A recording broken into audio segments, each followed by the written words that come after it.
we know, those of us who understand the code,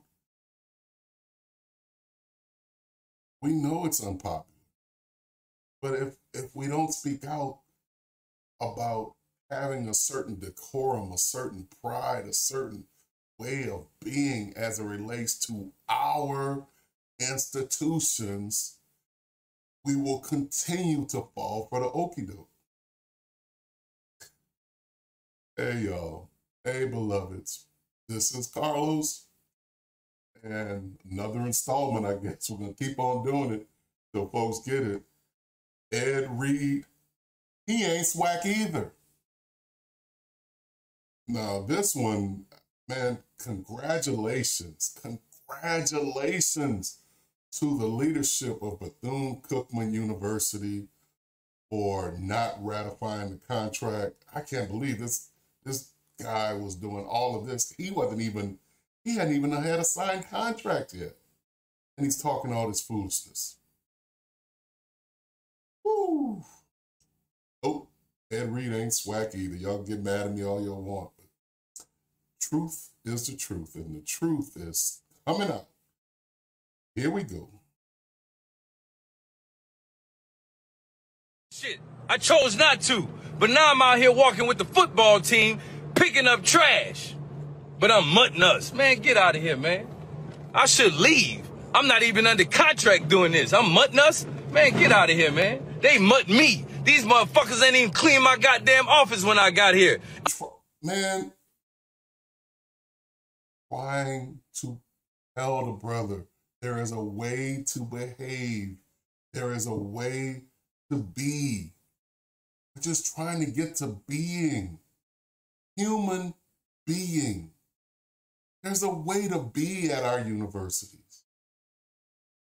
And clearly folks are saying, hey, look, Coach Reed, chill. I mean, he's got no chill. He wasn't even under contract. You heard him. He's like, I should leave. Yeah, you should have probably, if you're not going to abide by the decorum of that institution, then yeah, bruh, you should have left.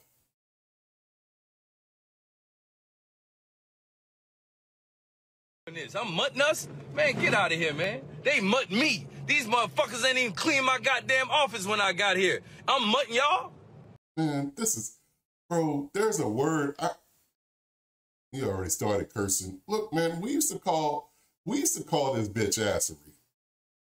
Real talk, that's what we used to call it, man.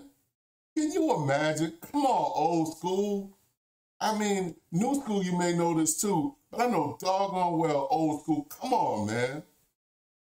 Y'all know. Come on, man. All of a sudden, we're acting like we don't know. Yeah, I know he's a Hall of Famer. I get it. I know we're finally rising to these ranks as it relates to athletics. But, bro, come on, y'all. Those of you who are around my age, you know doggone well where we started as it related to sports, education, everything else. And no, look, before y'all said, no, we don't need to stay in those places. But if we're on this mission and we arrive to the battlefield, I'm just talking the talk how we used to talking, man. Can I just talk manhood like we used to? Look, man, you arrive to the battlefield and it's a sand lot and you got nails over here, you got wood over here. What did we used to do, y'all? What did we used to do? We used to pick it up and clean it up. And we used to shut up all this doggone bitch ass talk. Come on, Ed.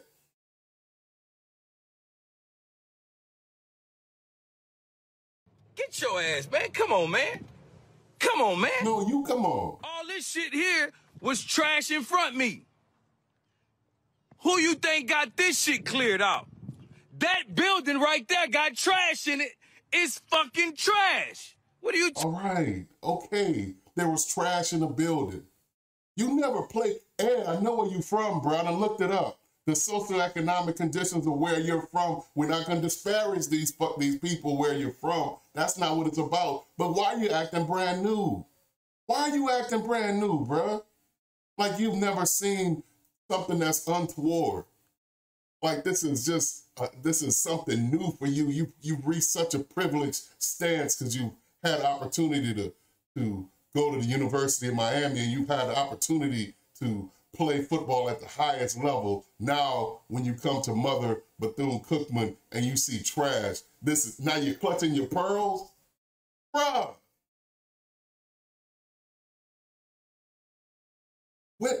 When did we start with this, man? When did we start this? If something's not quite right at the institution, at a Black institution, then we go to social media. We don't clean it up. We don't get some brothers, some young folks on our football team. We don't pull them on the side and just clean it up and shut up like we used to. No, now we go to social media. Real sassy, bro. Talking about?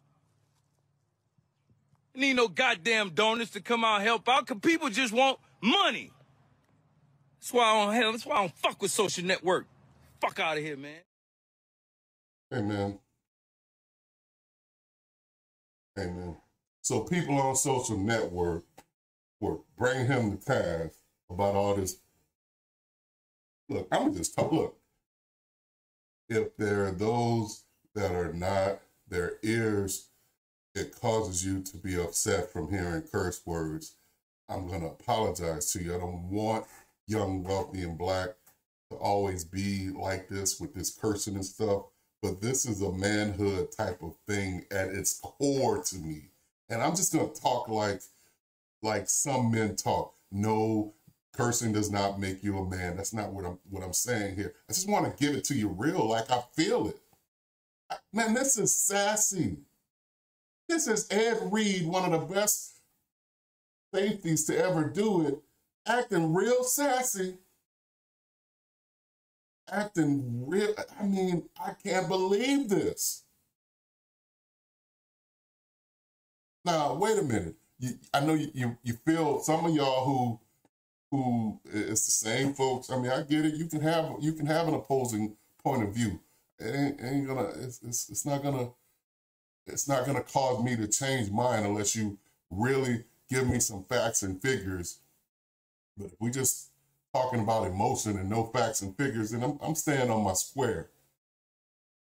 And before you get solely behind Ed Reed and say that I'm doing something I shouldn't to him, oh, we do know how to behave. Watch. Oh, shortly after this, he makes a doggone apology. Bethune Cookman head football coach Ed Reed has apologized for vulgar rant regarding the resource provided to him by the program's administration. Reed, who was hired by the school in December, following a statement addressing the multiple videos that surfaced over the weekend. In regards to my social media, this is Ed Reed talking, Coach Ed Reed talking. In regards to my social media and comments about the university, staff, and other institutions, I would like to sincerely apologize to all BCU staff, students, and alumni for my lack of professionalism. My language, tone were unacceptable as a father, a coach, a leader. My passion for our culture, betterment, and bringing our foundation up got the best of me, and I fell victim while engaging with antagonists on social media as well. I'm fully aware of the hard work folks at our school who are also fighting to make things better and more financially sound. I'm encouraged my communication with my AD and our administration, and understand it's a work in progress. My passion is about getting and doing better, and that goes for me too. Reed hopped on Instagram Live and over the weekend to address issues. I just pulled up the work. We're going to try to help y'all too, man, he said, because I know a lot of HBCUs need help. I'm just here to help here first, he said. I see it all too clearly. All of our HBCUs need help. And they need help because of the people who are running it. Broken mentalities out here. I'm going to leave you with that. I got to get into the office. It's like this, y'all. I call foul on even that last part. Even that last part. So it's like he still didn't learn his lesson, and that's probably why he ended up getting fired. But anyway, that last statement, I see it all too clearly. All our HBCUs need help. They need help because of the people who's running it. Now, he just said earlier, see, come on, y'all. Stay with me now. Go up to sentence 2, 3, 4. Sentence 4 in the second paragraph. Sentence 4 in the second paragraph. This is in his apology. I am fully aware of the hard-working folks at our school who are also fighting to make things better and more financially sound. I'm encouraged from my communication with my AD, which is athletic director, and our administration, and understand it's a work in progress.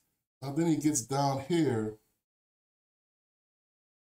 I see it all too clearly. All of our HBCUs need help, and they need help because of the people who's running it. Broken mentalities out here. I'm going to leave you with that. I got to get in the office. It's off again. I'm calling foul again. I'm calling foul again. You just said, bruh, in paragraph 2 of your apology that you know that people are fighting at these schools.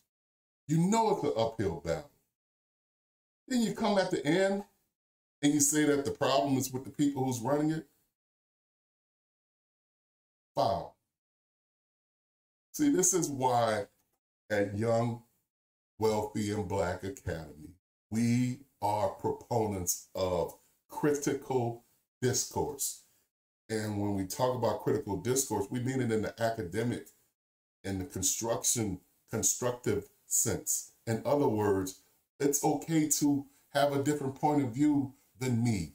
I don't know it all, but should you have a different point of view, can you use wording that's not all or nothing? What do I mean? Come on, y'all, stay with me, please stay with me, because this is bigger than football. This is bigger than Ed Reed. No disrespect to Coach Reed as it relates to this part. And really no disrespect to him in general. This is just an opportunity to talk about some of the concerns that we have within our culture. Here's one.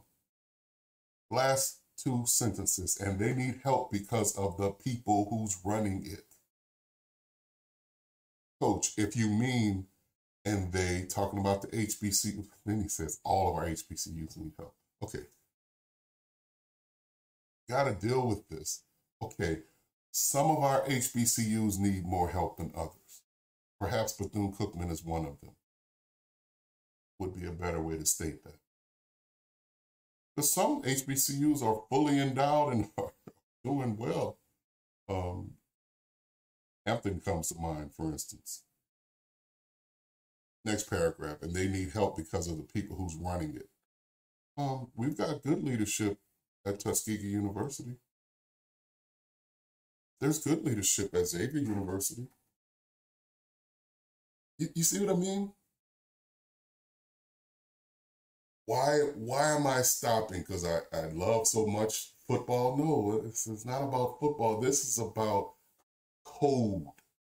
We have gotten to the point where we are severely off code, to the point that we become white supremacy. We start talking in white supremacist tropes. What do I mean? Can you see how can you see how a reasonable person, maybe not you, but can you see how a reasonable person who may not know the excellence, the history, the storied history and excellence of HBCUs, can you see how if someone were to only read this in a vacuum, not knowing anything else, all of our HBCUs need help. And they need help because of the people who's running it. Who's running HBCUs, y'all? Are white folks running HBCUs? Talk to me. You see what I'm saying? This is what I'm saying. Could you see how this could be construed that Black leaders don't know how to run a university? Don't know how to run any university, any HBCU. Because he didn't qualify it. He didn't say some. He didn't say those that I'm aware of. There's 107 universities. All of them have poor leadership. All of these universities that are run by Black people, none of them have good leadership. Dr. Simmons over at Prairie View University, I mean, is a leader par excellence. I'm literally, can y'all see that? That's my, I'm getting goose pimples. She's such a great leader. Is she included in this number?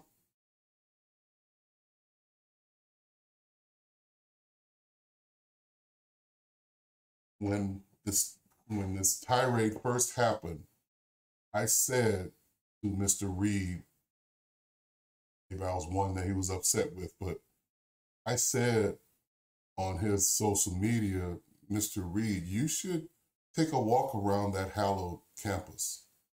Sure, you're showing us the part that is untoward. I'm not discounting that. But that's hallowed ground there. It's hallowed ground. Why is it hallowed ground?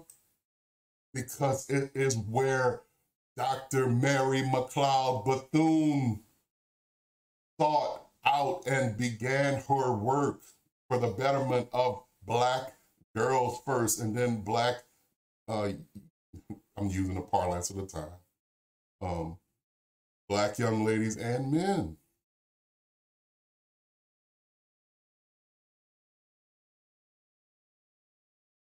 So then, just now, on yesterday, Bethune Cookman University has been working with my legal team to craft contract terms with the language and resources we knew were needed to build a successful football program. And my desire to not only coach football, but to be an agent of change that most people just talk about being. However, after weeks of negotiations, I've been informed that the university won't be ratifying my contract and won't make good on the agreement we had in principle, which had provisions and resources best needed to support the student athletes. Nah, bro. All this spin. Continue. I was committed to coaching and cultivating a relationship with the university, players, community, and the fans. It's extremely disappointing this won't be happening. He goes on to thank you.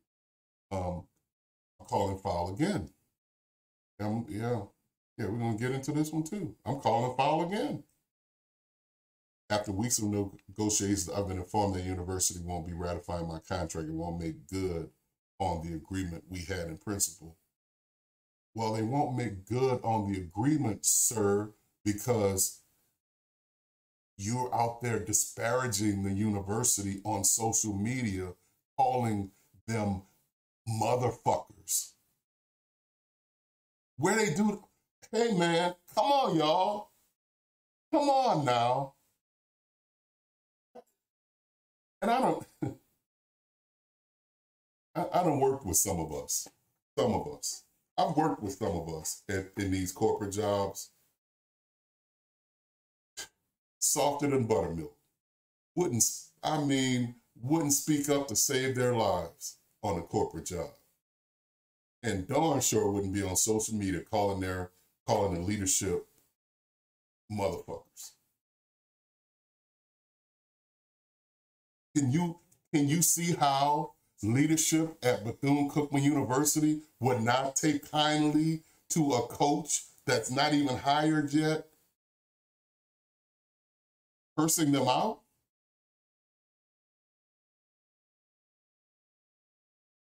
Yeah, I know. He got to get the bag, and he's a Hall of Fame football player. So that means so what? Since he's a Hall of Fame football player, that means that he gets to disparage all of those leaders at that storied university? No. Congratulations to Bethune Cookman, because they said no, and I agree with them. I wholeheartedly agree with them. No, enough is enough.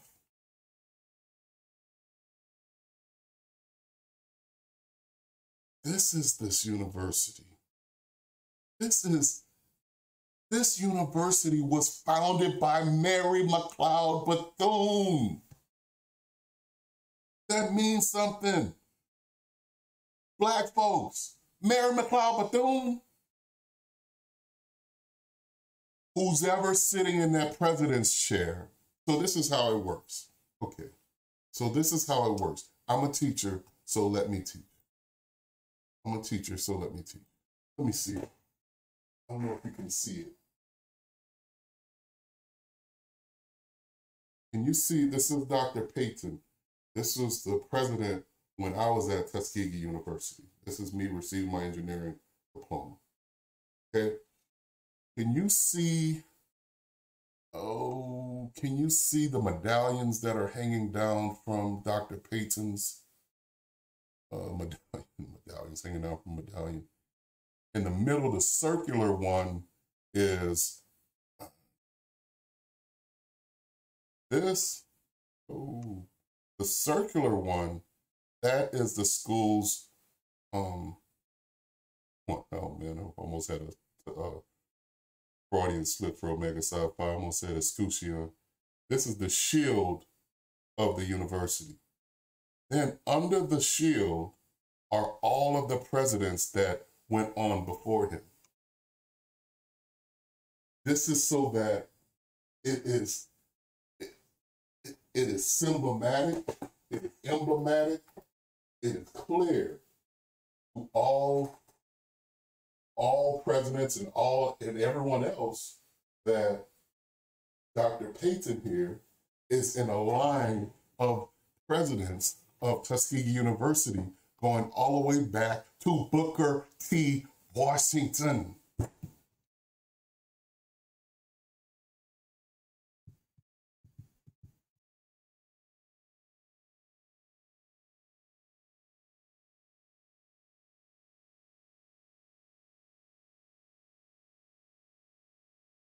So then, we come here to Dr. Mary McLeod Bethune, so that who's ever the president of Bethune Cookman today, they are in that lineage.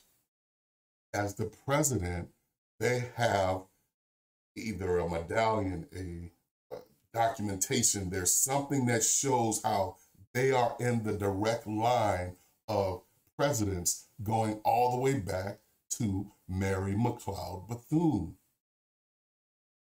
Why is this important? This is important because Ed Reed called them motherfuckers. You don't get to do that. We gotta have some decorum. We gotta have some code. And I see how, look, man, back to this football crap. I see how y'all treat these owners. Hell, you got Michael Irvin and others still calling Jerry Jones Mr. Jones, even though he's a known racist, even though you see him aiding and abetting racism back in his youth. They're still calling him Mr. Jones. They're not calling him a motherfucker. You see what I mean about being on code? You see what I mean about we become white supremacy. Why in the world? Why in the world would anyone on the campus of Mary McLeod Bethune begin to call leadership on that campus motherfuckers? That's what Ed Reed did, and that's what many of you are trying to excuse, like this is some normal part of our decorum now. It is not. And that's why the presidents, and that's why the leadership of Bethune Cookman said, no, thank you. We don't want your brand of coaching here. That's okay. More about Dr. Bethune. Bethune Cookman University's founder, Mary McLeod Bethune, is one of America's most inspirational daughters, educator, national civil rights pioneer, activist, champion of African American women's rights and advancement, advisor to the presidents of the United States, first in her family not to be born into slavery. She became one of the most influential women of her generation. Dr. Bethune famously started the Daytona Literary and Industrial Training Institution for Negro Girls. That's why I used the word girl earlier. On October 3rd, 1904, with $1.50. $1.50. He started this university in the shadow of enslavement. 1904, y'all. And now we have a gentleman who is a multi-millionaire complaining about trash and offense. Sir, clean it up and shut up. Clean it up. Teach some other young men that are in your own leadership or not in your leadership, that you are the leaders of. Have them clean it up. This is the way. Do you think that everything was as it was supposed to be at Tuskegee University for all of the years that I was there? Do you think that I didn't see trash somewhere that it didn't belong? Do you believe that perhaps the practice field where the band trained, was it always the way it should be? And when it wasn't, then the band director, Mr. Duncan, he went and he cursed out the leadership and wrote a letter. There was no social media then. He wrote a letter, a broadcast letter to all syndications, calling the leadership motherfuckers and talking about how bad the practice field was. No, he didn't. No, he didn't. He enacted an organization within the band, an organization of leadership, a fraternity, and a sorority. Fraternity called KK Psi, sorority called Tau Beta Sigma. They became the leaders of the band. And anything above and beyond that was needed, then it was up to this group to get it together.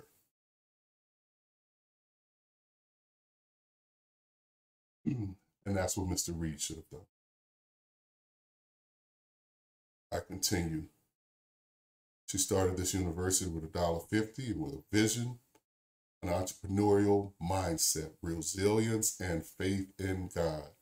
She created pencils from charred wood.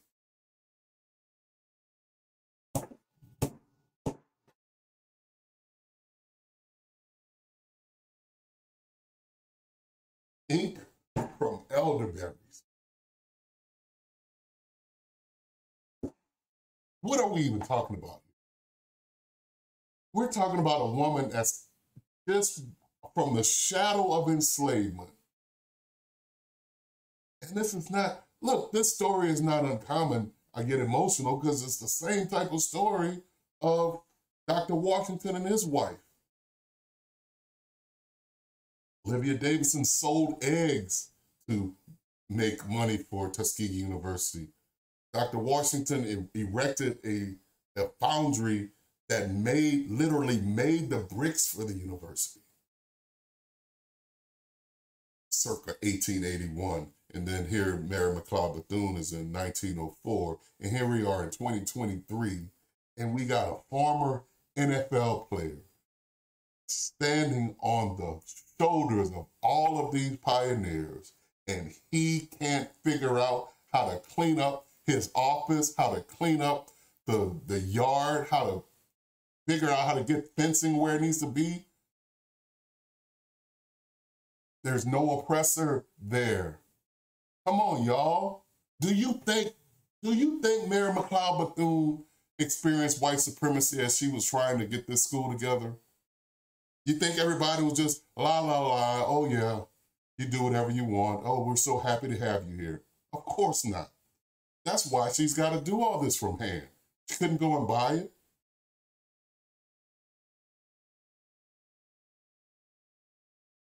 She created pencils from charred wood, ink from elderberries, mattresses from moss-stuffed corn sacks. Her first students were 5 little girls and her 5-year-old son, Albert Jr. In less than 2 years, the school grew to 250. This is how things start, y'all. Things don't always start big. This thing, Bethune Cookman started with 5 students, 1 being her own son. Recognizing the health disparities and lack of medical treatment available to African Americans in Daytona Beach, she also founded the Mary McLeod Hospital and Training School for Nurses, which at the time was the only school of its kind that served African American women on the East Coast. Daytona Normal School will continue to increase in popularity and merge with Cookman Institute, Jacksonville, Florida in 1923 and become Bethune Cookman College.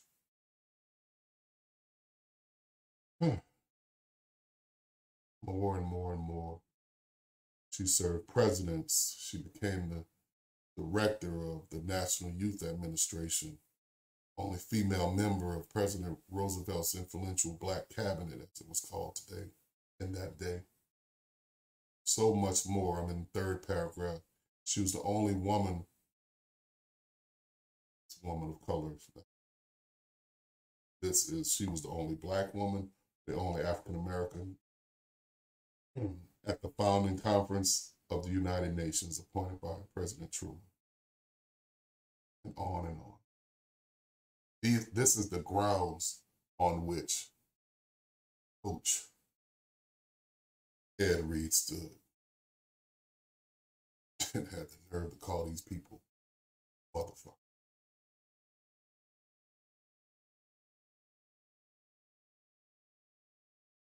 We're no longer on code. I invite you, I encourage you, pick up Neely Fuller's book, United Independent Compensatory Code System.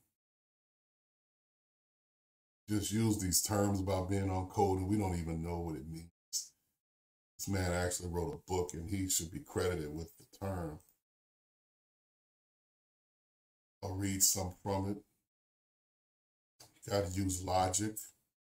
Choose carefully. Think about cause and effect. Do not think, speak, or act according to any part of this book unless you think that doing so will produce a constructive effect. Constructive effect. Calling your leaders motherfuckers, is that constructive? You think some good will come out of that? You think he thought about it before he spoke? All right. Maybe from his level to the administration, maybe we look at it differently. Let's look at it from his level to those who he coaches. You got a coach calling the leaders motherfuckers, then what is the expectation when he does something that his players don't like? What recourse do they have? Do they now call him? Do they now curse him out? You see what I mean? That's not on code. This doesn't make any sense. This is not using logic. It doesn't help in the end. It didn't help him. And it didn't serve the vision or mission that he said in his foundation that he's about the uplifting of children. That wasn't very uplifting. The title, the United Independent Compensatory Code System, should be used to apply to any thought, speech, or action that best helps to produce justice. We're talking about code here, being on code.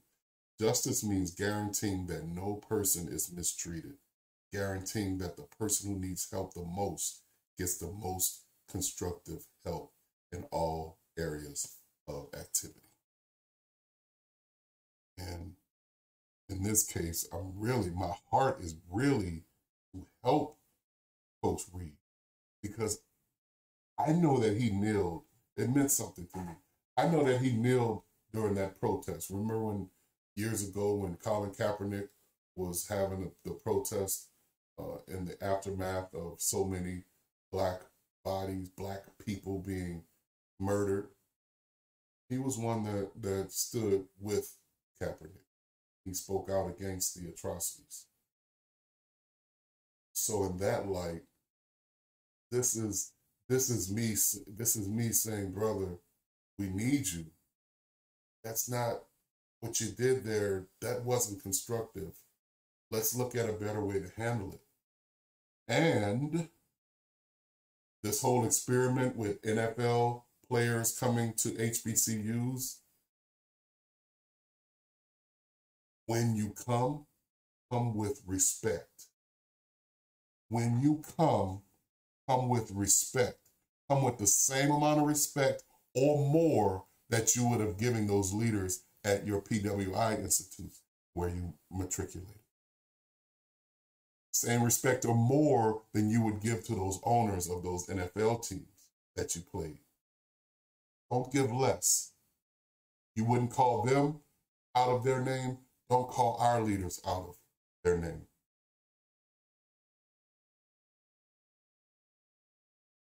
More on Dr. Fuller's philosophies on being on code. The voluntary and constructive use of time and energy by substantial numbers of the victims of racism would have a very damaging effect on the continued practice of racism and white supremacy. Racism could continue to exist for a while, but only with great difficulty. A great improvement in the production of justice would be immediately evident. At the same time, each victim of racism would quickly become a stronger and greatly improved person. Victims of racism would no longer, with relative ease, be sidetracked into and or burdened with activities that are at best useless, futile rituals and or destructive fads. We're talking about behavior. We're talking about rising to a higher level of behavior, understanding that we are all in a white supremacist racism system, but we don't have to enact it on each other. We can have a different code. We can have a different way of being. We don't have to call our leaders out of their name.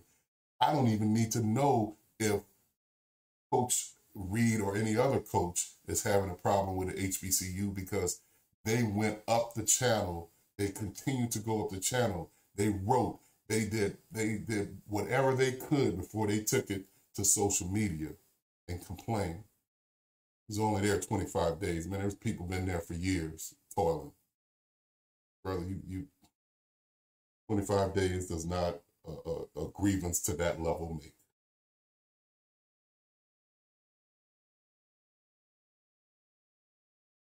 The maintenance and refinement of racism depends greatly on the ability of the racist, white supremacists, to keep their victims continually engaged in a variety of activities that are wasteful of time and energy, and or that are in other ways directly supportive of the continuation of racism.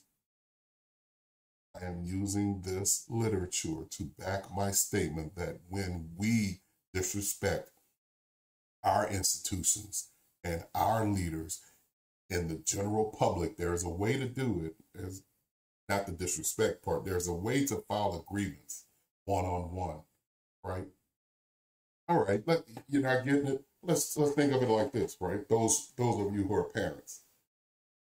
How would you feel if okay, your daughter wanted you to do something, right? Wanted you to buy a certain dress or something like that. And it's just, and let's even say that it's not, it's just a bare minimum. It's just, it's not like it's a fancy dress. She just needs a new dress. She's running out of dresses. And you're like, well, well, beloved, look, it's gotta wait. It's gotta wait right now. We got other things that we got to deal with. And then she goes on social media and starts calling you a name. Look, all I want, look at this. Look at this old tattered dress. This is what she wants me to wear. I mean, this is what I'm talking about. And y'all might think I'm being mean by talking to my mother like this, but I mean, look at this dress. I mean, I deserve at least a bare basics dress. This is not even a bare basics. Would that be acceptable? No, it wouldn't. Why? Because at that point, that young lady is practicing, we're talking black folks now. When she goes to the general media, voicing that grievance about something so minuscule, she's actually practicing white supremacy racism. What do you mean, Carlos? What I'm saying is, whenever you try to make your people look bad in the general public, when there's a way to do it one-on-one, you're not on code.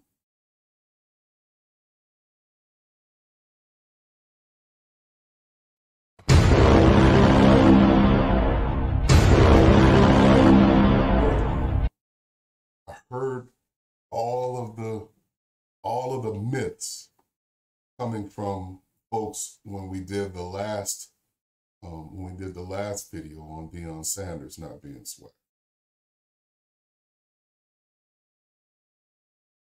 Here's a myth that HBCUs receive enough funding, because maybe you didn't even know it, right? Because folks were comparing, in that case, Jackson State to the University of Colorado, which was, I mean, the amount of funding that Colorado got versus Jackson State. Heck, we even got to go out of state. The amount of money that Mississippi State, which is right down the street from Jackson State, gets versus Jackson State is reprehensible. So here's the myth, and maybe you didn't know, but you got to know, because otherwise, when you just out here saying these myths, you become white supremacy. You start talking like them. When you start making it like everything about our institutions is inherently bad, not knowing all of the information, and you start blasting it on these social media platforms, you become white supremacy, beloved. You just did the work of a white supremacist because you brought your own people and its institutions down. And you did it with misinformation. It's a myth. Since their inception, HBCUs have been shortchanged on public funding. For generations, public HBCUs have had to fight for equal funding, leading to year-long lawsuits in Maryland, Mississippi, Alabama, and South Carolina. In 2002, the Ayers case resulted in a $503 million settlement to 3 public Mississippi HBCUs over 17 years. Maryland reached $577 million. Morgan State, Tennessee Legislative Committee recently acknowledged the state failed to meet obligations to fund Tennessee State University by $150 million to $544 million. This is not negligible amounts of money, y'all. This is money that is owed to our institutions that we are forced to get along without, while other institutions, primarily, PWI institutions, they don't have the same fight. So you are not on code when you say disparaging things about your own institutions, not knowing this fact, you become white supremacy. Yeah, beloveds. You don't have to. You can stop right now. You can study it. All this is researchable. You can study it right now. And then you can stop. More of the myths. There's a myth that HBCUs are no longer needed. HBCUs continue to serve a higher proportion of low-income Black students than other colleges and universities. They provide twice as much college access to low-income students than other colleges and universities. They also provide a way for Black athletes to become coaches. Why didn't Deion go right to the University of Colorado? Because they did not want him. Why didn't Ed Reed just go right directly and become a head coach at University of Miami? They don't want him there.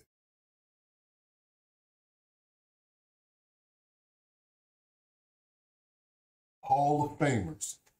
They are the best to ever do it. Do you hear me? I'm telling you, Ed Reed, by most estimations, is the best safety ever. Top 3 at least. Deion Sanders is the best cornerback ever. Top 3, top 2 at least. Both are Hall of Famers, and neither could get head coaching jobs at PWI or in the NFL.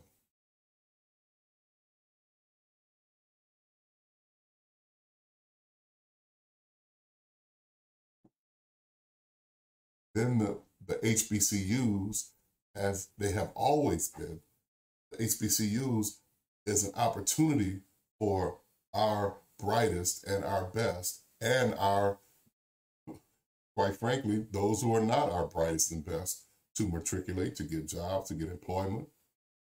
And in these 2 cases, you're going to disparage these institutions? Nah, bro. We ain't having it. More with the myths. Myth 5, HBCUs are fiscally mismanaged. So this is the one I was talking about before. I mean, HBCUs are Best Buy costing 28% less on average than other colleges and universities. America is experiencing a college affordability problem. The policymakers are asking colleges and universities to do more to control costs and lower tuitions, but HBCUs have already done that part because of their historic mission to expand education opportunities for underserved students.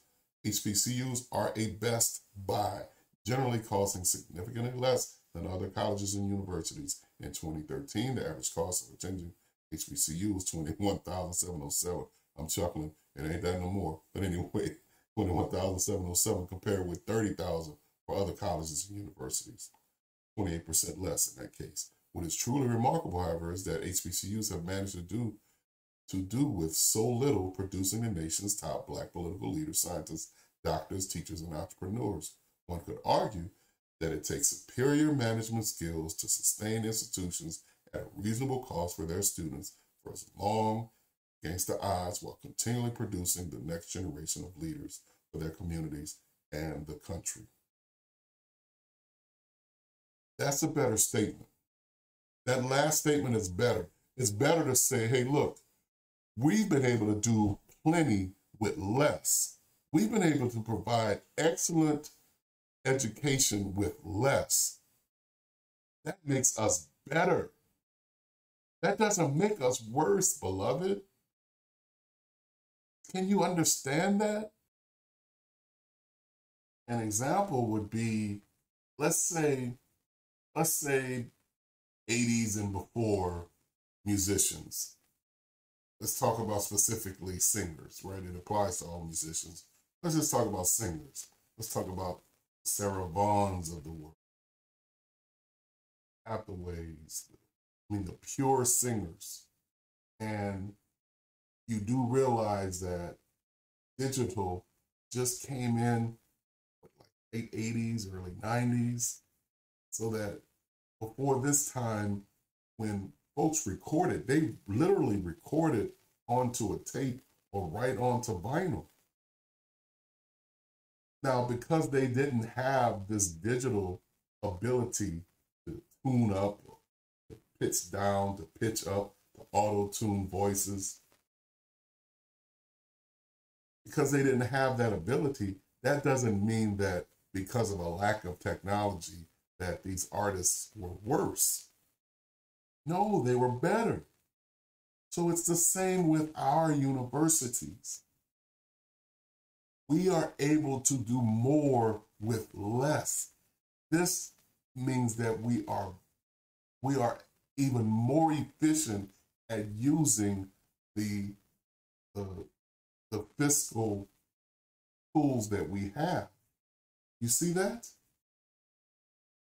So this is a better story when you look at that second paragraph there, when the writer talks about how it's truly remarkable that HBCUs have managed to do so with so little, producing the nation's top Black leaders. This is all about changing our thinking so that we can appreciate the excellence that we have.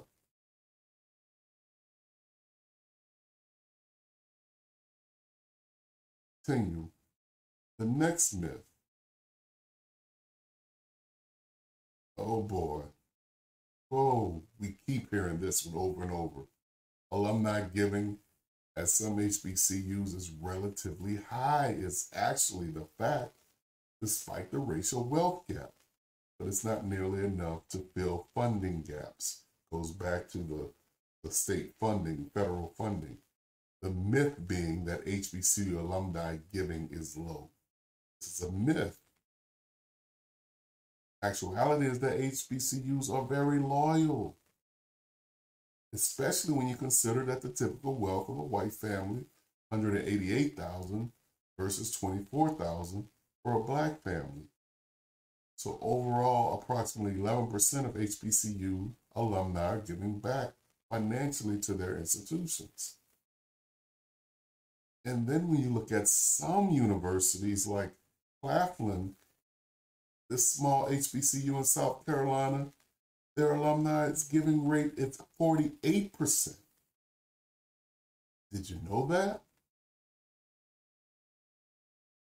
Then you look at Spelman and Bennett College. I'm smiling. There's a little gamesmanship between Spelman and Bennett. Go Bennett. These are both HBCU women's colleges. And we're proud of them both. They're both exceeding 35% in their giving. Even Lane College, small private HBCU in Tennessee, boasts 33% or more in alumni giving rate. So this is to dispel this myth that HBCUs do not give to their universities.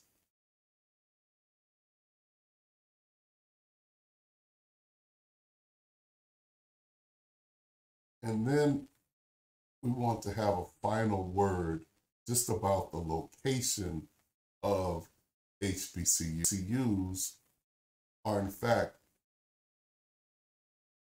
in the South. I mean, you look at that. I mean, even though we have vast populations of African Americans in Chicago and New York City, in Detroit, in Los Angeles, San Francisco, there's no HBCUs there. Why am I saying this? Because I think it is a monumental feat that our foremothers and forefathers were able to enact, coming right out of enslavement in a lot of cases, to erect these buildings. Our northern counterparts, even though they were able to amass wealth, and a lot of times before those in the South were, they did not take it upon themselves to build these institutions. Said differently, come home. Come on home. I don't know anyone who had a bad experience with HBCU, no matter where they came from, if they came with a heart to learn and a heart to give and a heart to give back. And so I guess this is the final say. What we get out of our institutions, and these are our institutions. If you're an African American, they are certainly your institution. Because I have to tell you, I don't care what PWI you went to, there was a time when those PWIs, they did not want African Americans to go there. And then even if you're not an African American, this is something to be proud of, that an entire culture and race of people were able to come out of the vestiges of enslavement and build more than 107, there's 107 left, more than 107 universities. This is something to be proud of. And this is something that we must not let anyone disparage, even if they're our own, and even if they're Hall of Fame NFL players. HBCUs are ours. Let's behave in this way, beloveds, and let's have a wonderful rest of your day. Talk to you soon.